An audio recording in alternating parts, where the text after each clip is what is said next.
Well, good morning, you lovely people. It's a beautiful day. Autumn is definitely on the way, and thank you and welcome for joining us on this Builders Masterclass. Now, if you're going to send me a message now that says, I'm at work, I can't do this, I can't watch, my boss is checking me out. Psst, don't worry. Reduce the screen, bottom left, earphones in, you can still watch. Or, instead of getting caught, you can watch it later, because it's live. It's on Facebook, it's on YouTube, whatever platform you're choosing, and you can then come back to it later, like this evening, and put it on the big screen at home. Big, like F1, Formula 1. Yeah, that thing. Guys, there are lots of ways. So if you're only going to watch half or a bit of it, and you've got something else to do, then fear not, it's okay. So, hello to all of you guys who are here, and those who are bunking, joking work, excellent. All right, Shirley, good morning from a very hot and dry Bryanston, guys. I have heard your temperatures are through the roof. I'm up that way next week, so I don't know if I'm looking forward to the heat. We are going to be in a tent, which is going to make, maybe they should have a slip and slide there, or like an ice cream van. If the organizers are listening, that's called an RHT, a red hot tip, to make your visitors a bit more comfortable in that very big hot tent. Anyway, Christina, you're very naughty, corrupting the work folk.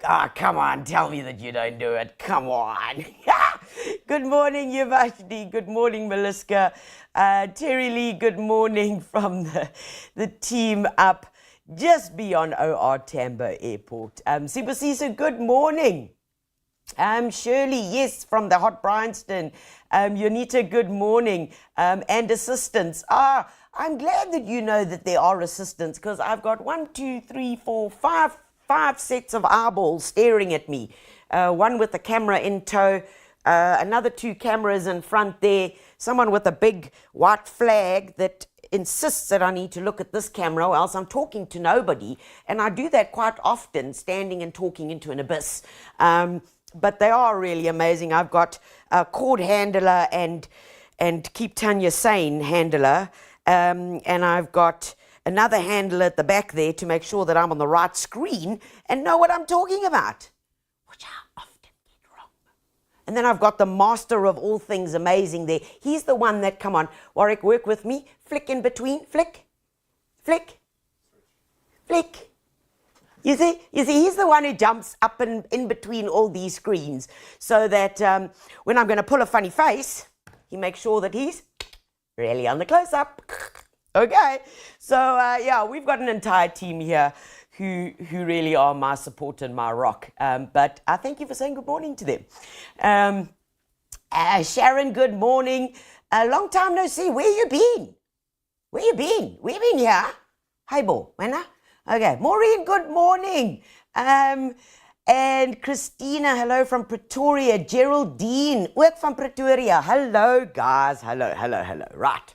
So, sure, we're talking a topic that is really close to my heart. And yeah, it's amazing. It is amazing, because there could be a qualifier needed on this. Growing up on the south coast of KwaZulu-Natal, we were surrounded with these plants all day, every day. They were as common as mud, like fleas on whatever, on a dog's back. I wanted to say a flea-ridden, whatever. Let's not go there. So they were severely common, and I grew up with these things. And these plants, what are we talking? Tropical plants. So I kind of like, and I used to, at some point in my little life, I really didn't like them. I seriously, and I voiced that very firmly to some of my colleagues and people who I interacted with. So I will ask for forgiveness when I say that my attitude and my love has done a full 360. True story, true story.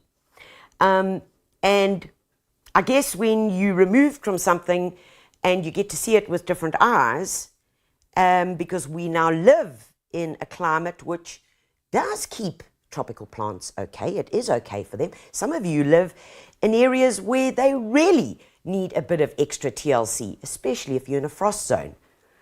So it's amazing when we can't have something, when it can't grow, when we can't have what we want, and I'm talking metaphorically on all levels of life, we want it. Funny that, eh? The human mind. Don't touch that. Don't touch that. What does the child do? Touch that. Don't open the cupboard door. Don't open the cupboard door. Open the cupboard door. You cannot grow that plant in Pretoria. You cannot grow that plant in Limpopo. You cannot grow that plant on the South Coast. What do? We grow the plant. Of course we do. We are masters of our own disaster. And hopefully at the end of all this, you will have some kind of guidance on what plants to use that are going to perform, whether you're living in Pofadder or Pretoria or Pennington. And this will give you, hopefully, the guidelines so that you have no natural disasters in your back garden. What am I talking about, a natural disaster? Well, that's when you take the wrong plant for the wrong place. Or is it the right plant for the wrong place? We could argue this point forever. But always remember with anything in life, whoever you meet, whoever you interact with, whoever your boss is, whoever your colleagues are, you've always got to ask one question: from whence they came. What is the blueprint of that person? What is the blueprint of that plant? Where did the plant originate from? Did it come from the highlands? Did it come from India? Did it come from the tropics, in the jungle? Did it come from the desert? Was it found on the outskirts of Mexico, where it grows? Is that not vital information? I guess it's probably like when you start dating someone. You want to find out the real important information. Because when you get back home or you make the phone call to your BFF, you know what's going to go down. What do? Where's their work? Do they have a car? What's their house like? Do they have a mother-in-law? Have you met her? What's she like? Is he good looking? What's his bank balance? Does he have a horse? Yeah, you're going to get to know these things. You want to know, do they like their cup of tea with one sugar, with no sugar, weak, strong? Because the more you get to know the person, the more you interact with them and the more you find out about them, the more you are prepared. Prepared with knowledge, foresight, empathy, understanding to make the relationship work. True? So I hate green peppers. I don't hate them. I just can't eat them. Because a green pepper, yellow pepper, a red pepper, if you've got a pink pepper, I can't eat it. Because I just have many happy returns for several days afterwards. All I taste is peppers. So if you want to get to know me, don't feed me green peppers. And if there are certain plants that really like growing in the shade, don't put it in the sun, because you're going to kill it. And it might never befriend you ever again. And I guess that's the bottom line. Us humans and plants all require very, very similar approaches and how we deal with them on a one-on-one basis. Let's see who else is here. Jenny, good morning, good morning. Maria, good morning from Three Rivers Vereniging. Ja, dit word baie, baie koud daar. And Debbie, good morning, Debbie, from Leisure Bay. And Mosiba Butsa, good morning. Helen, good morning. Jean from Waterfall. Courtney, Courtney, you naughty. Courtney, why have you got British Airways as your profile thing? Interesting. Courtney says, a flea-ridden politician. never wrote that. I just said it. Ah, girl. All right, guys, let's get going. Now, importantly, I was talking to you about from whence they come. And we can be very, very, very grateful to the plant hunters from the 17th century, 1700s, 1739, even earlier, 1720s, who were the brave, curious adventurers of the time, who wanted to go and find where the earth ended, who were after the most amazing plants in the world. And guys, it was very much like, in terms of where it sat in society, where this hierarchy sat, there were the very wealthy, not much has changed. There were the very wealthy, and then there were somewhere in the middle, I don't know, and then there were the very poor. Generally it was wealthy and poor. And there were very few privileged who could have the amount of resources to go and find these plants. Of course, it was almost seen as a step in society if you, sir, whoever, could introduce a new plant into the country. It was a big thing. Seriously, they'd have like big banquets, big parties. It was named, it was sent to the herbarium. It was a hell of a thing. Okay, but of course they didn't go hunting for it. No, they sent other people. They sent other people to go to the jungle, to get bitten by mosquitoes, eaten by saber-toothed tigers, drowned in rivers, get dysentery and everything, because many of them died. These plant hunters died. Or they got captured by the people eating people in the jungles and get put into a three-legged pot. True story. True story. It was wild out there. Wild. However, those famous plant hunters of the world, Sir Joseph Banks, Thomas Cook, they were, and there's a list of them and they're legendary, they were the ones who brought us these beautiful plants. These plants, which came from the jungles, were introduced to us, somehow ended up growing indoors as an indoor plant. Wow. But remember, it does originate from a jungle. And those are the most important things that we need to think about when we are talking about tropical gardens, because most of them are from that spot in the world. So in terms of caring for them, looking after them, watering, what they like, what they don't like, just put yourself in the jungle. Think about it. Hot, humid, lots of rainstorms, almost every afternoon. When you walk, it's squishy underneath. It's squishy. It's got a beautiful mold, a leaf mold, mulch, because no one rakes up the leaves in the jungle. True story. So, yes, our tropical plants very much cross over to our house plants, which we so love and cherish. And I have to say that the craze of indoor house plants and new plant parents has really just kind of amped up the whole thing for us to have more selection and more plants that we can choose from. Is it difficult to do? Absolutely not. There are a few very, very simple things that we need to take care of. And I'm going to start with the basics before I go into what's out there. Because if we don't get the base right, if we don't get the basics right, guys, you can do whatever you want. You can plant whatever you want. She ain't going to be happy. Very simple. It's not going to be happy. It's like building a house.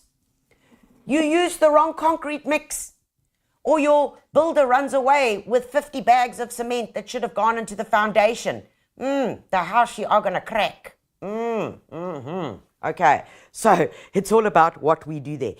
And guys, the prep. I know we all get so excited about the planting. Ooh, we get so excited. And invariably we run out to builders and we buy all the plants and we haven't even prepared the garden bed. And then when you start, you realize, oh, this job's quite big. So do your preparation first. Get it done right. because whatever you do then will determine the outcome. It's a basic law of nature. Okay, so your soil, most times, and I'm going to say this most times, is that the areas where you're wanting to create a tropical garden, because a lot of the time it's under trees. Yeah, it's under trees because a lot of them are shade loving. So we resonate towards a shaded area in our garden, and automatically an obstacle comes in our way. Trees. And the reason why we generally go there is because there is nothing growing under the tree. It's a bare patch. So why is nothing growing under the tree? Because you haven't planted it? No, because it's actually quite difficult to grow things under trees. Why? Because there's competition with the roots. Okay, so when you start digging, when that spade bounces back up at you and hits you on the head, when you're first putting it in, or the garden fork, you will soon realize that there is an entire tapestry and maze of very, very fine roots under that tree. So, most important is preparation. When we talk about prep, dig it up. And guys, when you start digging up and you're getting all these fine root hairs, your tree is not going to fall down. Please. It's not going to fall down unless you start taking away the big feeder roots, because with the tree, you'll have the big feeder roots coming off, which are the stakes, the stays, they hold it in place, and then off the anchor roots, I beg your pardon, and then off that are the very fine feeder roots, and sometimes they're like this mesh. You like literally pick it up, and it almost looks like when you're walking on the beach and you pick up a bit of coral or something that's washed up. It's that matted, veined. So you've got to get rid of that, and you've got to add in loads of goodness. So what is the loads of goodness that you've got to add in? Guys, it's very, very simple, and choose what you want, but just do something. Just do this. Whether you're going to be adding in bone meal, whether you're going to be adding in some 315 organic in your prep. Okay, so this would be a large handful per square meter, dug into at least a fork's depth. That's quite deep. Oh yes, baby. Or if you're going to use something like our root builder, which you're going to also, you could add these two together because they work very well together, very happily. So choose it and use it, guys. So I would actually combine both of them to give an extra bit of oomph. And remember, if you're dealing with a area of the garden, which when you start digging and you start seeing it's dry, the soil is very sandy. You can see that when you do apply water, it just runs off. It's typical. It's typical. Also, you will find these similar conditions down the side of the house, okay, where the eaves overhang. That area of garden is normally really poor soil. So we've got to feed the soil, improve the soil structure. What are we trying to do? Remember back? We're trying to create that jungle soil, that soft, squishy, beautiful, moist jungle soil. So add in loads of compost, okay, a good quality compost from your local builders. Look out for the Garden Master range. It's a great product. It's heavy. You're going to have two hands. You're going to need two hands to carry that bag of compost to the car, but it's good stuff. Into your soil, you can also add some palm peat. And we do this often. In the garden just behind me, which is our shade garden, we have added in this every time we plant. We add a thick layer on top, dig it in, turn it into the soil, because of course this adds beautiful organic matter, and it also helps to hold the moisture once we have put the plant in. The other thing that we add in, and we've spoken about this so many times, guys, so you should know the drill of this by now. For you newbies, if you don't know about this product, I seriously believe that you need to go back on any of the Facebook Lives and go and check it out, or go onto the Builder's blog, because we've got on the YouTube channel, we've got an entire video just about this. Guys, it's called Hydro Cash. It will save your plants from near death and disaster, especially if they are growing in poor soil. And this, as a water retaining gel, not only saves the plant, but it also saves you water in the long run. Which is very scarce indeed. Finally, as we are preparing the soil, get hold of hopefully your own homemade compost. Look at this beautiful stuff. And this is kind of like in between stage. It's not fully composted yet, but this is where you can start adding. Because look, it's got the leaves that are starting to break down. We're almost getting to a soil base here. Beautiful organic content. Smells like a forest. Seriously. This smells like a forest. And you're adding this to the soil. You are going to add this, which means that you are going to have that perfect recipe for what you need. Okay. That is prep, guys. That is it. Rake it over and get ready to plant. So, from where does our inspiration come? Guys, I've put together something. I see there, what's up with the sound breaking all the time? Oh, Maureen, I think that's your thingy. There's a monkey hanging on your Wi-Fi line. Oh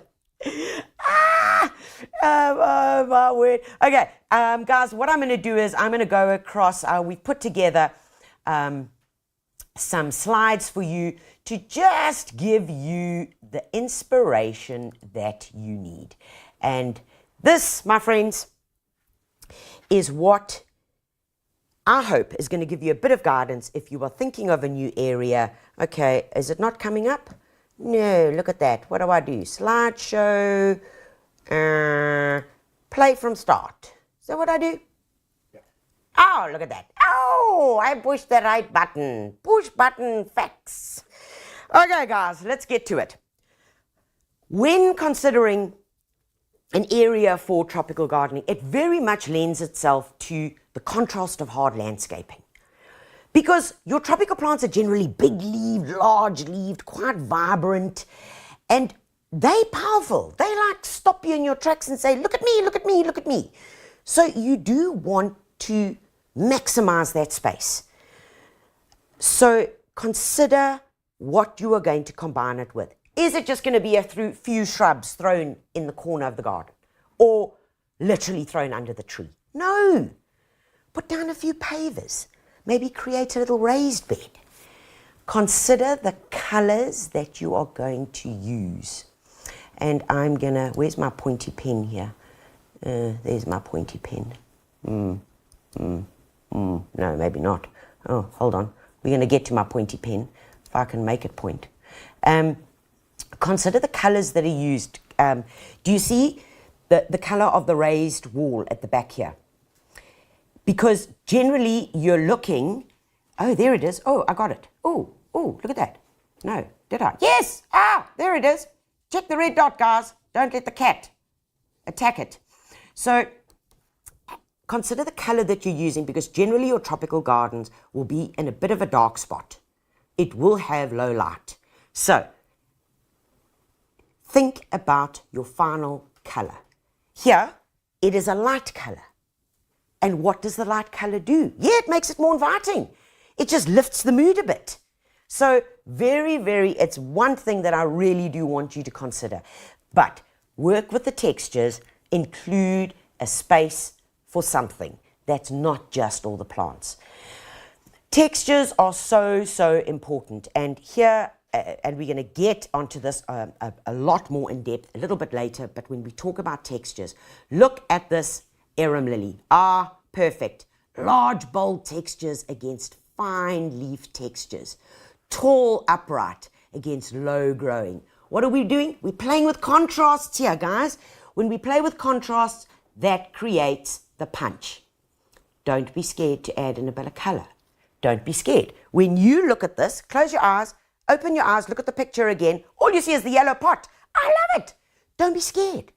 To add in a bit of that tropical flair, a bit of that Jamaican fun, add it in and don't be scared. Because if you don't like the color or you get bored of it, it's just literally a coat of paint.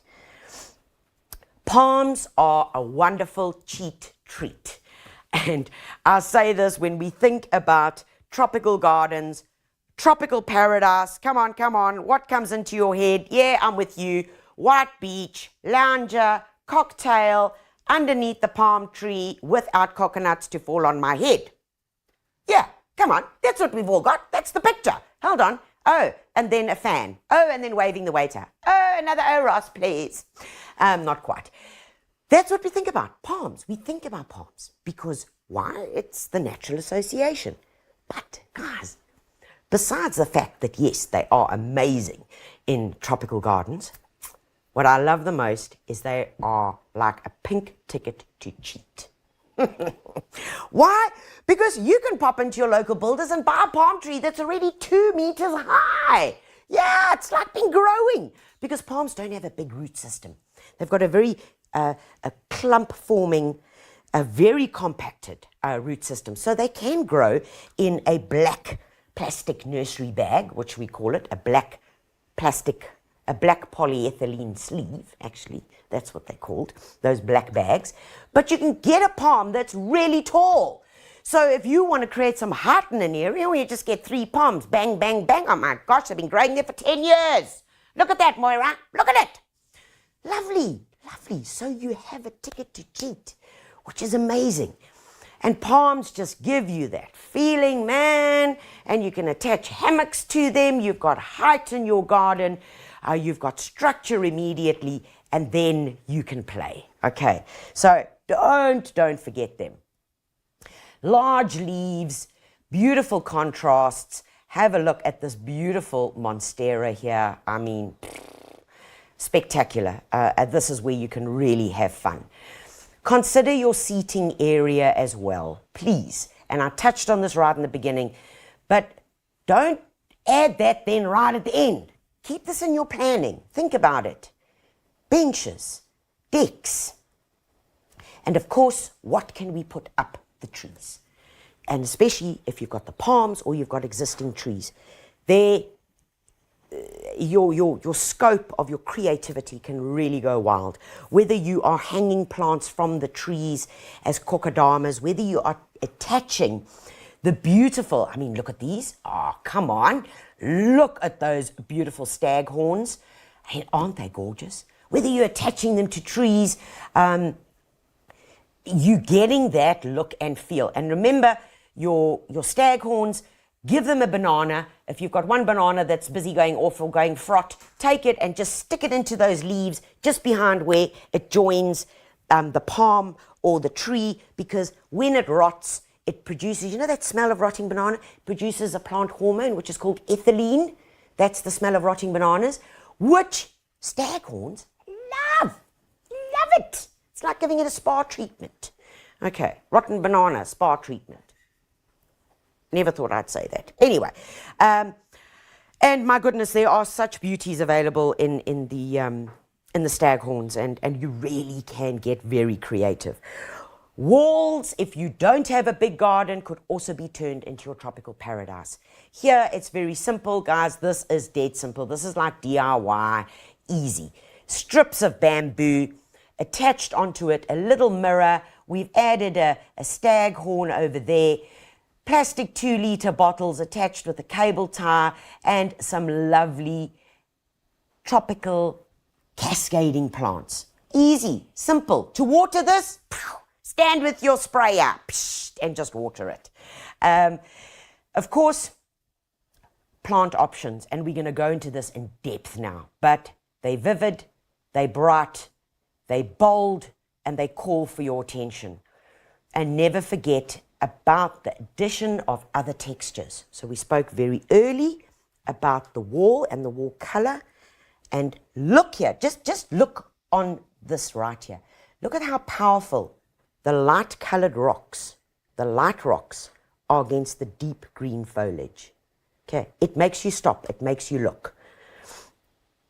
And plants, pathways, this plant over here on the right, Halomnia, is spectacular. And you also get them in other colors with yellow specks and green leaves. No, it's not a Halomnia. It's Lobularia. Lobularia, which also loves the shade. Now, you're going to say to me, guys, okay, oh gosh, all clivias. Okay, let's not get started on that. We need an entire masterclass for that. But yes, clivias. And funny enough, they don't mind growing under the trees most of the time, as long as you're going to give them a good watering.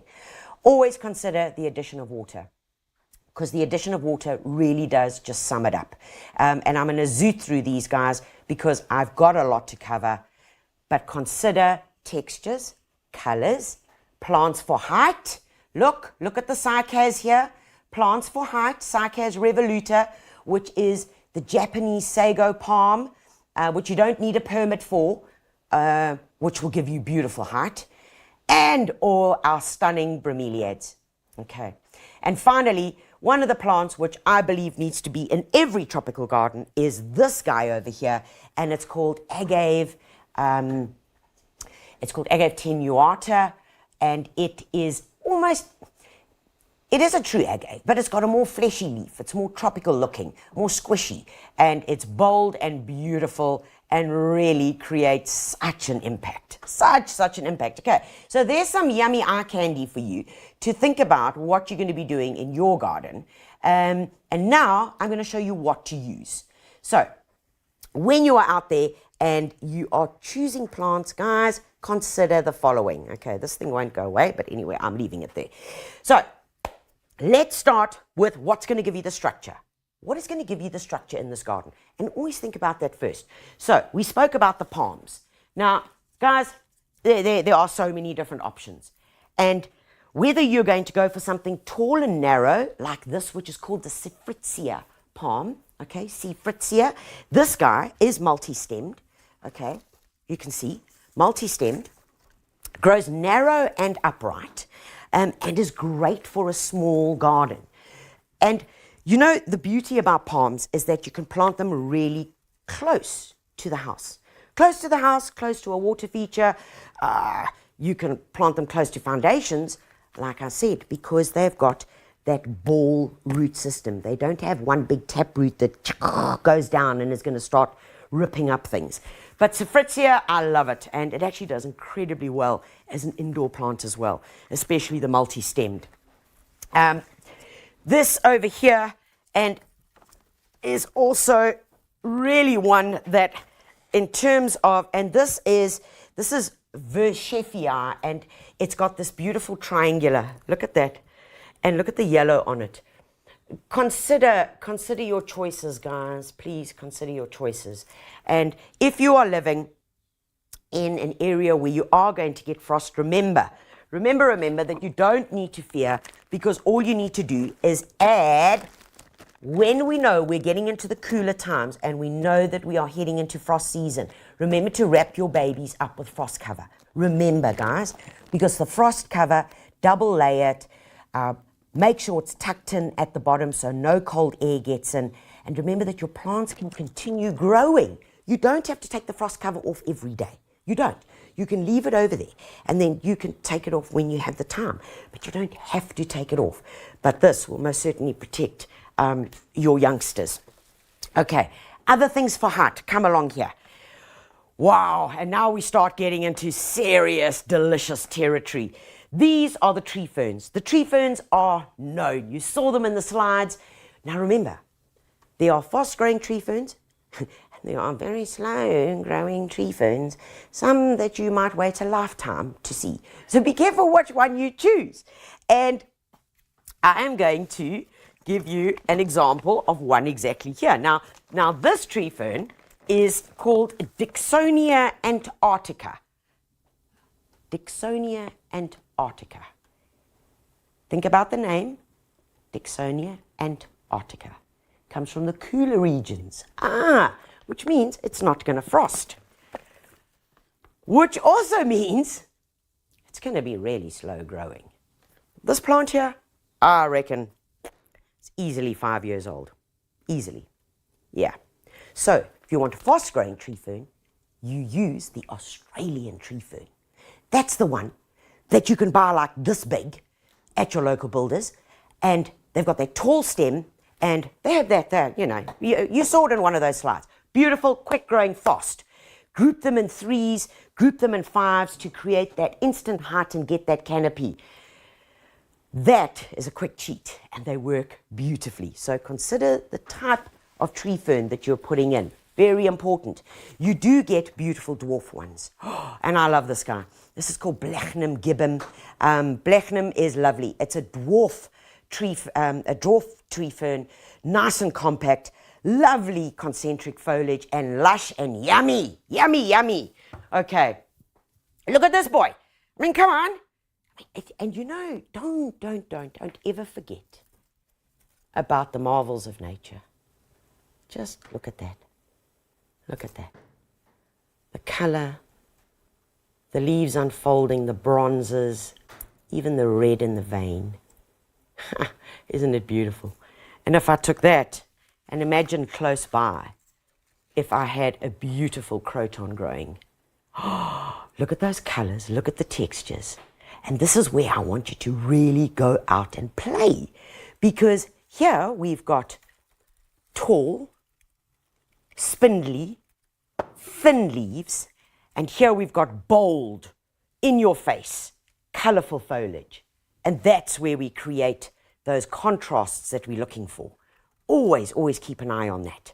So that's what we would look at in terms of tree ferns. There's one more fern I want to show you. Come along over here. And guys, we are really blessed that today, because we live in this global village, we can get access to ferns from all over the world. This one over here is actually one, it's a relative of the leatherleaf fern.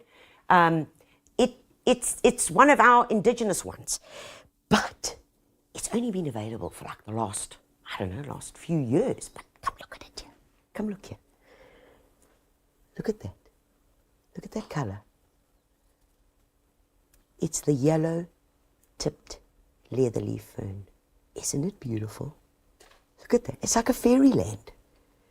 I seriously expect somebody to be jumping up and around here. I'm sure they're here somewhere. And look at the tips of that foliage. And that is where we get to play and discover the marvels of these amazing tropical plants. I just love these. A woodland plant, low, and they call it the leatherleaf fern, and sometimes you will also know it as the 7-day fern. Look at that, ladies and gentlemen. Come on now. Yeah. Isn't that? Look. No, look there. And pow. Okay, yes, I would spend most of my day lying on my back looking up at the fern, because the most beautiful, sexiest part is underneath. This is nature, guys, in her absolute glory. So, yeah, isn't that amazing? Isn't it amazing? Okay, so you're all going to want to know the name of it, so I'm going to give it to you. It's called the goldback leatherleaf fern. Boom, shake the room. Okay, now, if we are going to be creative and if we want to work with plants, we need to think about these combos. So very quickly, geez, it's a bit hot in here. I'm schwitzing. Okay, I want to show you a typical combo that I would use, a typical combo. Also, when we're talking about height, just before I get onto that, never, ever, ever forget. And unfortunately, guys, most times you are only going to find them in the indoor section or right down by the shade section of your local builders. Okay, these are called alocaceas. We've seen these big boys in the garden.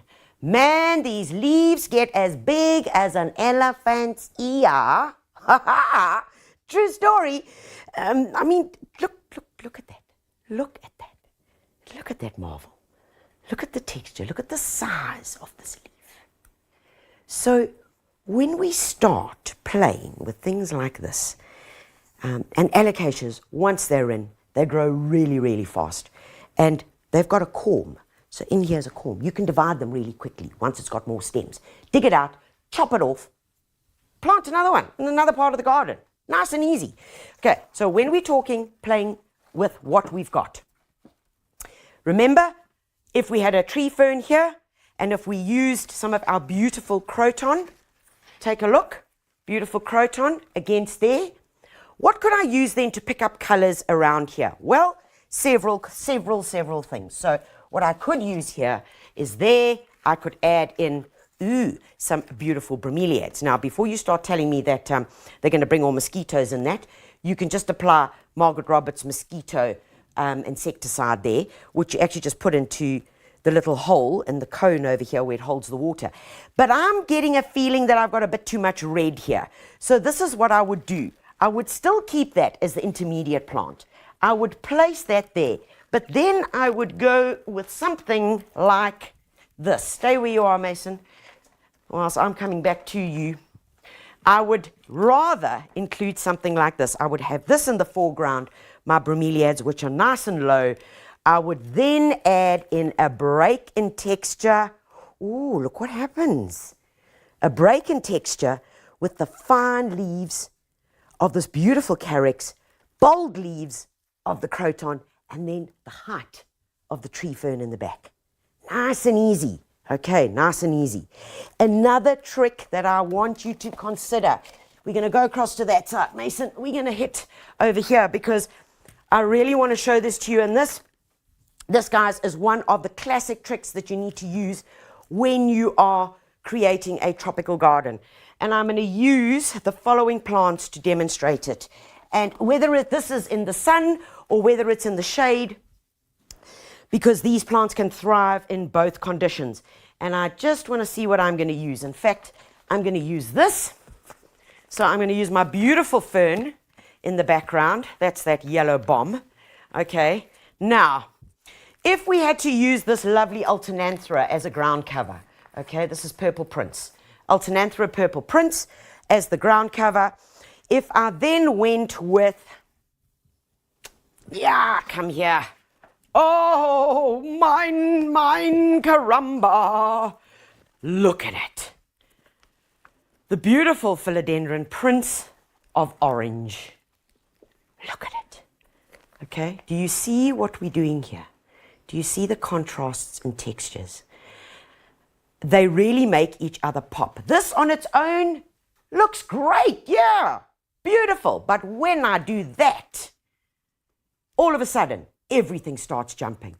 But beyond that, and I do have to hold it at an angle, but beyond that, when I then add this, which would be in my foreground, do you see that combo? Do you see what white does? The white, because normally we're gardening in quite a dark shaded area, but when we add the white into it, all of a sudden it lifts it. Without the white, look again, guys. Without the white, it's okay. It's quite powerful. But when I bring that in, oh caramba, bang, it jumps. Okay, it just jumps. And further to that, I'm going to hold that there and there. And if we wanted to take it one step further, if we then just introduced a little bit of white begonias, which is a lovely annual that will grow either in semi-shade or even into deep shade. If I added a little annual into there, immediately I'm getting that lovely grouping. All right. Other ways of incorporating it and bringing in color is, of course, not only with flowers, but with the foliage, because that's where I really want you to play. That is where you get to have the fun. Likewise, if I had to take, and I'm not too sure, gosh, because I've got so many options here. I'm actually going to go, and I'm going to go with this here. I'm going to show you here in terms of combinations. And all I want to do is, I'm literally just adding to this, guys. This is a coprosma, which is a beautiful, beautiful shrub. And your coprosmas can grow in full sun or in the semi-shade. They've got that texture, but quite dark. So if we take this, and if I had to take the fern out, and I brought this in just to pick up a bit on that orange. Do you see what we're doing? We're playing with the pinks and the oranges, okay? If I did that, I incorporated the beautiful foliage of my coleus, okay? And then, just to pick it up, just to pick up the pinks, I used the little polka dot plant, which is a great ground cover. These are the velvety textures that we want to bring in. The contrasts against these large leaves, which are just so powerful and so impactful. I just simply can't get enough of them. Cannot get enough of them. So always something to consider. Always, always. What other plants can we use? Okay, guys, there are a lot of them that are available to us, and one that I really do want to show you. I mean, come on. Look at this, darling. Now that is a wicked plant. This is a indigenous plectranthus. It's insane. It gives you a flower. It can grow in full sun. It can grow in semi-shade. It's great to cascade down the edges. You can see it here. Look at that yellow foliage. And, you know, here's your quick cheat. If you wanted something instant, instead of buying a little plant like this, well, guys, just go and buy a hanging basket. Take the clips off it, take it out and plant it in the garden. It looks like it's been there for 10 years. And it works. Okay, so if we're looking for that tropical feel, if that's what we're wanting to include, then consider plants like this that you would combine with it. Okay, contrasting textures. We've got the beautiful red alternanthera here. This is the red prince. We'll grow very happily with that. And if I took it one step further and I need to grab another plant, so you hang in there, boys, just you stay right there. Sit, Ubu, sit. Stay. Right. Good dog. All right. So I am now going to bring in some extra foliage and textures, and I think I will bring in my Blechnum fern. Look. So that's where we get to play with the textures. Guys, this could be a pot. This could literally be a pot. This could be a little corner of your front patio. That's all it could be. It doesn't have to be anything huge. But this is where we get to play with these textures. So never forget the most commonest common plants. And when I'm talking common plants, I'm talking something like this. I know. But what tropical garden? Well, it just wouldn't be a tropical garden if it didn't have this. Also, this is the common alternanthera, but look what it does. I mean, come on. It's not the... I mean, yeah, I do battle to plant this plant in my garden, I will tell you. But nothing quite does and gives you that impact. With this Blechnum around it, against there, the red is incredibly powerful. Also, guys, when considering plants for shade, do not forget the aglaonomas. Now, aglaonomas, you're generally going to buy them from the indoor section at your local builders, but they are incredibly versatile. So you get so many different varieties, most of them quite compact, great as bathroom plants, but look at the different foliage that you get to play with. So remember I said, you've got to bring in the white.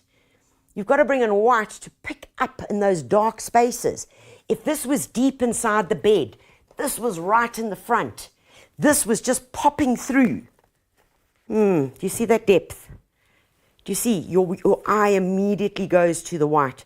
Really great as focal points. Really, really good. And incredibly tough. They don't like a lot of water. Most times people kill aglaonomas, true story, by overwatering them because they've got a cane-like stem and they've got a very thick, fleshy foliage and stems that store a lot of water. And most times, as an indoor plant, well, this thing succumbs to severe deaths by overwatering. Severe. Okay. There's another plant that I want to share with you, which is completely inexpensive and a great plant to use if you are wanting to create that tropical look. And we spoke about white, we spoke about textures, and I want to show you what impact happens when we add that. Dianella. It's a white, perennial, strap-like leafed ground cover. You will know this plant. You've seen it growing on the sides of the road. They use it as a filler plant in loads of the municipalities and landscaping, but it works so beautifully. And if I took that, and I'm going to leave that plant there, look at it just popping through. And if I took that and I added somewhere behind it, oh, mama, come to daddy. Look at it. Look at the colors. Look. Without it, yeah. It's one of those, you know, when you ask someone, would you like a cup of tea, and you get a, that's what this looks like.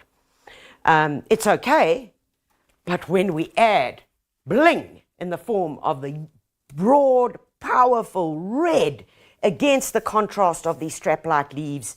The white peeping out just in the back. Oh, my soul. And then a little bit of yummy zing for the softness and the gentleness of the tropical. Gosh, guys, come on. I need to go planting. I mean, it's so many nice combinations. Okay, and then another great plant, and it was in the slideshow. This is not the greatest specimen, but guys, this is your common asparagus, your cat's tail asparagus. Grows anywhere. And I'm actually going to put it on the side here because really this thing will grow anywhere. It has these beautiful long plumes. It gets little red berries, seriously drought resistant, can grow in semi-shade, can grow in the full sun. And it does as well just give you that beautiful contrast and textures.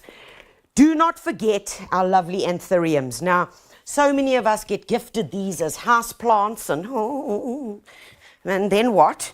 Well, then when it's finished as a house plant, you take it and put it into the garden. Because believe it or not, the anthuriums make a great garden plant, especially in semi-shade, underdappled, under the trees, as long as you followed those principles of mine. They canny do it nie. They've got those textures that we're looking for. And they give us that powerful impact of the broad leaves and what they can do. So, you see, when we start adding broad leaves, something happens. Something magical happens. Okay, so, yeah, there is life after a houseplant, believe it or not. Okay, folks, most times, and I want you to consider this, because most times you are going to have to do a bit of searching. Yeah, you're going to have to scratch. And when I say scratch, because a lot of these plants that you are wanting to use will most likely come from the indoor section at your local builders. Okay. Now and then you will find some of them growing and displayed on the outside. Remember, if they do come from the indoor section, that you are taking a plant that has been grown in controlled conditions, controlled humidity, controlled temperatures. So when you move it out and plant it into the garden, take a little extra care of it. Give it an extra watering, okay? Mist it down on really, really hot days, especially if you're in the high veld and you don't have that humidity. Do that because it's just going to help the plants. And be prepared to be curious and play like that. Guys, I am itching to garden. I don't know about you, but I am itching to garden. I am ready to rock and roll because I have now inspired myself to want to go and garden, which I don't quite know if that was actually what I was meant to do here today, but never mind, it's happened. It's happened. And I know it's been a lot. I'm throwing a lot of plant names around, but remember, you can always rewind, pause, and listen to what I said.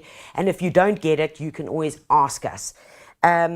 Remember that there is a lot of great info also on the Builders blog and the Builders YouTube channel, which will cover a lot of these plants that I've spoken about already. Okay, so do check that out. And it's all about being playful. And when you are shopping, I urge you, when you are shopping, do what I do here. Because I do that when I go shopping. I put that plant and I'll fetch that plant and I'll put it next to it and I'll say, now, what do you look like? Are you going to work together? Play with the plants. And remember, in order to achieve boldness, you need large groups. Okay. Odd numbers, 3s, 5s, 9s. Okay, right. And never be afraid, never be afraid to add in a little bit of bright color. Oh, bright, the orange are coming, Denier de Lance. But look at the orange, look how beautiful it works. I mean, yeah, that looks good, that looks cool, but bang, okay? And yes, we starting to go into autumn, guys, which means that your impatience in your high-veld areas, and if you're in areas that receive frost, are going to be doing their last little flurry of their summer show. If you want to get another little show out of them before we go into the winter. Give them a light haircut, give them a bit of that awesome plant food, and they'll come back again. And if you are in the cold areas, remember that as soon as the first cold snap comes, you would need to consider replacing them with something else. There are options. Your primulas will be there, which are great for that tropical look. And of course, violas. You can also use, which don't mind the cold at all. So there's so much. But impatiens, don't forget them. As my grandmother used to call them, the impatiens. Now, if you're still needing some more inspiration, guys, if you're still needing them, please do pop into your local builders when you get your plants and grab a copy of our latest magazine. This is our March issue, guys, and it is full from page to page with the most beautiful, inspiring articles, information to empower you to become a better gardener. We've got a beautiful story on the allure of the agave, which is quite powerful. Use it in your garden. Use it in pots as focal points. Also, we feature a stunning garden in Benoni, which has some really, really cool ideas in there, and I really wanted to steal some of them there. And, of course, what to do now, what to prune, what to plant, what you should be harvesting, and what you should be sowing in order to get a great winter garden. And then, of course, for all of those that are growing their own subsistence, farmers on the rise, guys, our Grow to Eat magazine has amazing tips on how to harvest and get the best of your herbs, and also how to make sure that you can then preserve them for the coming winter months. There's a great article on garden design of your veggie gardens, as well as some awesome yummy recipes, and of course, what to plant, what to harvest, and how to use it. Guys, it's all in there. It's all available to you. And there's a great article on foraging. So if you want to become a forage expert, we tell you what plants you can forage and what you can't, and what to eat and what not to eat. But guys, it's all there. And remember, it's also on the Builders blog. So where do you find the blog? Well, it's www.builders.co.za. And great articles there, excellent DIY videos, and a whole lot of inspiration too. So I'm off to do some tropical gardening. I don't know about you, but some section of the garden is possibly going to get slashed and burnt in the next few days to make space for some more tropical splendor. Till next time, take care of you and yours, and most importantly, happy gardening.